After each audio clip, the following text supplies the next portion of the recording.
Welcome to my channel. My name is Medic Muffin.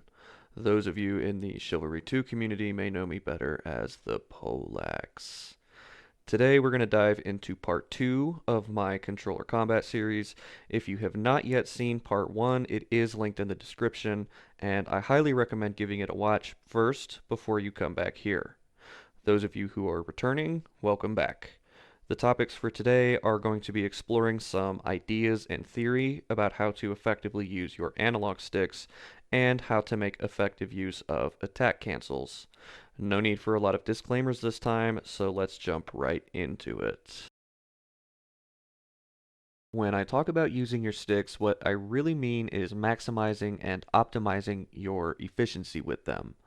I think a lot of controller players don't really think too much about this, which kind of makes sense given most of us have been using controllers for quite a long time.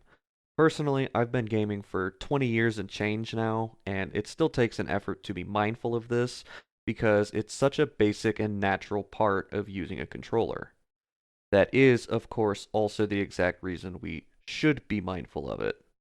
This is your most basic form of interaction with pretty much any game, and is even usually the first thing most tutorials will show you. Look up, look down, maybe invert your controls, walk around a little bit, and only then do you typically get to start actually exploring the game mechanics. Although, ironically enough, Chivalry's own tutorial skips around the basics of looking and movement. Anyways, when it comes to Chivalry specifically, there's a ton of situations where good stick movement can make all the difference in the world. And one of the nice thing about analog sticks is that they allow you to keep turning indefinitely. A mouse is constrained to a mouse pad, and it may just happen that you need to do a big turn, and you find that your mouse is already at the edge of the pad, especially in a game like Chivalry, which has turn caps. So now you have to lift up your mouse and recenter it. And that costs precious time, especially in a game like Chivalry where the difference between life and death can often be measured in milliseconds. I'll give this a little extra emphasis because it's really important to internalize this. Milliseconds matter in this game, and speed is often king.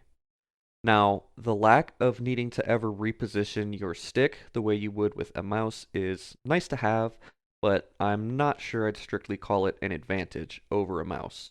Still, the main point here is that there's lots of places where a bit of smart stick movement can do you pretty good. As one example, there is a somewhat unknown fact about dodges, where you get a lot more distance by dodging to the sides than by dodging straight back. So it's often useful to turn yourself so that you get more distance by side dodging away from your opponent rather than back dodging. And you can even see this in some of my gameplay throughout this video.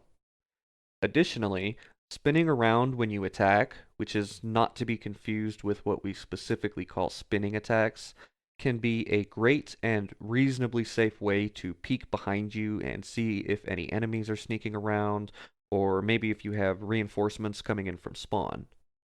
Awareness of the battle space is absolutely huge in this game, and you gain that awareness by making sure you're looking around when you can.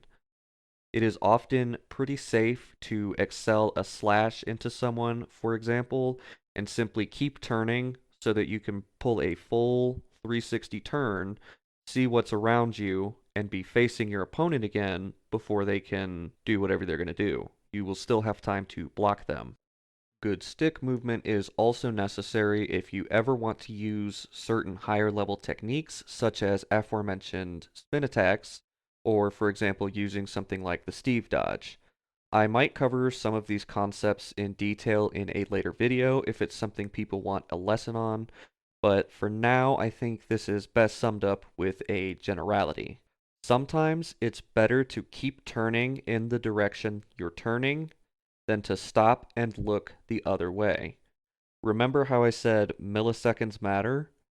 Well, when you shift your stick from left to right, or vice versa, you are spending a few milliseconds pushing your stick back to center and then in the other direction. This is actually a disadvantage, although only a slight one, compared to a mouse, where movement is instant. There is no travel time. As soon as the direction changes from left to right, the optical sensor of a mouse will change directions immediately. With a stick, there are a few milliseconds of travel time to get your stick pushed from one side to the other. So oftentimes, simply continuing to spin in the direction you're going can shave those milliseconds off, especially in 1vx situations where you have to worry about the positioning of a bunch of different people. You can again see this in some of the gameplay that I've been using for this video and the other videos in this series. Now, I made a whole other video on this, so I won't spend too much time retreading old ground, but your settings go a really, really long way to optimizing the use of your sticks. If you haven't already seen it, check out my console rebinding video. It has a deep dive section on almost all of the settings, what they do, how they work, and why I recommend setting them up the way that I do. I at least think it is a really good source of information, and you might notice a common thread in everything I talk about, that knowledge is power. Understanding not only what things do, but also how they work and where they can be useful is the key to getting better at this game and optimizing your existing skills and habits. The last thing I'll say about this is that probably the most important fundamental skills you can get in this game are good footwork, good swing manipulation, and good timing. You'll often hear it said in other guides that positioning is key, but footwork in turn is the key to good positioning. Knowing how to counter and all of that stuff is obviously also important, but I think the core combat is pretty simple to master in mechanical terms, and that is to the game's benefit. But none of this is going to matter much if you don't also know how to manipulate your swings effectively. All of this, of course, comes down to using your sticks. So it's worth being mindful of because these really are sort of your primary tools almost for hitting people. And beyond all of that, you do want to constantly be looking and positioning yourself in a way that can gather you information about the match that's happening around you. You don't want to get stuck in a situation where you fight one guy, and while you're fighting him, you walk right into two more guys because you weren't looking around when you could have been, and you didn't know that they were there. If you get into those situations where you're going to fight a lot of people, you want it to be intentional and you want it to do something for your team.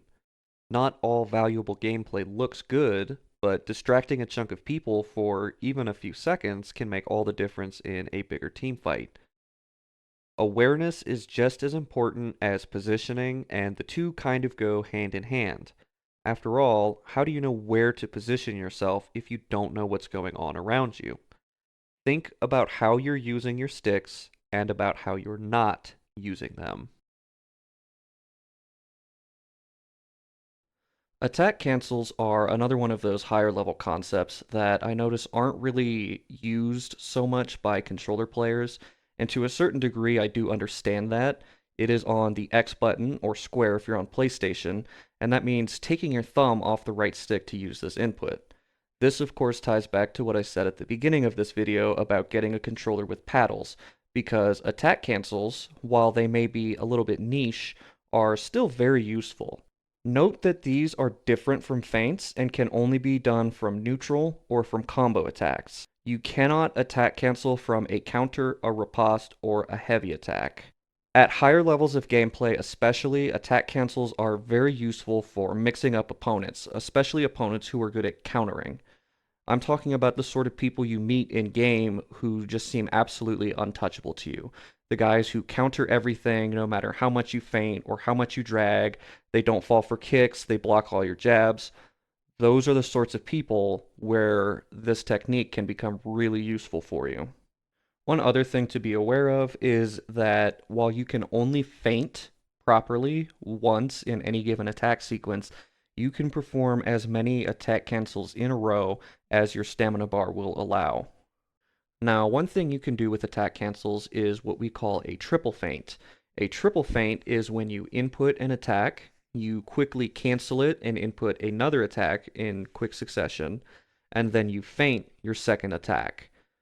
Because a counter attempt only has one feint, this means that if somebody attempts to counter the first hit in this chain, they will have to feint to match the second hit, which, if you time everything right, means they will have no further options to deal with the third hit, and it will land. One thing to keep in mind here when you're doing this is that there is effectively a really limited amount of time that you can spend doing feints or attack cancels, because your opponent is not just going to sit idle while you perform 6, 7, 8 different attack cancels in a row trying to get him to do something. A lot of times, if you do this too much, if you do it too many times, or sometimes even just the very first time you do it, people will just take a swing and see what happens. That's really something that you have to be prepared for, which leads us into one of the other, perhaps more understated uses for attack cancels. Now, I call this understated because it is something that I have seen pretty much no discussion of whatsoever within the community. Now, this isn't to say that people are unaware of this per se, but I think it's a piece of advice that could be given to people that is just not. So, one of the really, really cool uses of using attack cancels is you can use them to gather information about your opponent. What I mean by this is that because you don't actually have to do anything from an attack cancel, you can just wind up an attack and cancel it, and then you can just watch your opponent and see what they do.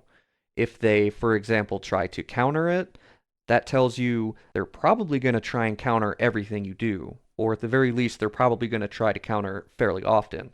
So that means, hey, maybe I should feint. Maybe I should see, are they weak to overheads or are they weak to stabs?